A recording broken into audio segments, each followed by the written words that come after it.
কেউ ঘুমায় লক্ষ টাকা দামের খাটে, আবার কেউ ঘুমায় 5 টাকা দামের ইটে। এই মুহূর্তে একজন প্রতিবন্ধী মানুষের সাথে কথা বলবো। আমার পিছনে দেখেন ওই মানুষটা, তিনি একজন প্রতিবন্ধী মানুষ।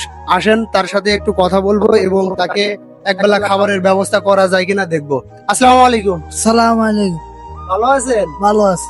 আচ্ছা, আপনি কি জন্মগত ভাবে প্রতিবন্ধী? জন্ম থেকে প্রথম। জন্ম থেকেই প্রতিবন্ধী? হ্যাঁ। এখন তো দুপুরের টাইম, দুপুর বেলা ভাত খাইছেন আপনি? না ভাইয়া খাইনি। এখনো খান নাই? আপনার বাসা কোথায়?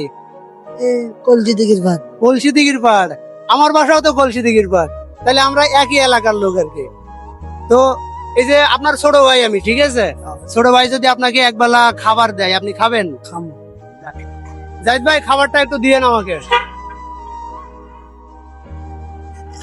এই যে এখানে পানি আছে, তারপরে মরক পোলাও আছে, বুঝছেন? মরক পোলাও খান না কত বছর হয়ে গেল? মেলা বছর হয়ে গেছে। মেলা বছর হয়ে গেছে। এই যে ছোট ভাই মরক পোলাও খাওয়াইলো, তো আপনি খুশি তো? খুশি? হ্যাঁ। আচ্ছা। কেউ ঘুমায় লক্ষ টাকা দামের খাটে, আবার কেউ ঘুমায় 5 টাকা দামের ইটে।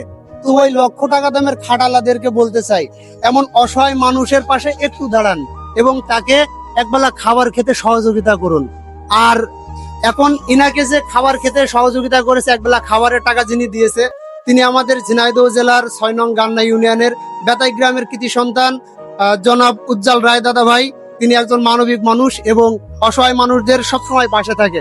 তো আপনাকে যে খাবার দিল, তাকে একটু কিছু বলেন। সালাম আলাইকুম। আমি প্রতিবন্ধী মানুষ। আমি খাবারের জন্য, খিদার জন্য অস্থিত। তাকে একটু দোয়া করে দেন। আল্লাহ কে ভালো রাখো। আমিন। তো ভালো থাকবেন ভাই, আর আমাদের জন্য একটু দোয়া করবেন, আমরা যাতে আপনাদের মতন যারা অসহায় মানুষ আছে তাদের পাশে একটু দাঁড়াইতে পারি। হ্যাঁ। আল্লাহ ভালো রাখো। তো আল্লাহ আরো দিবে দিক। আমিন।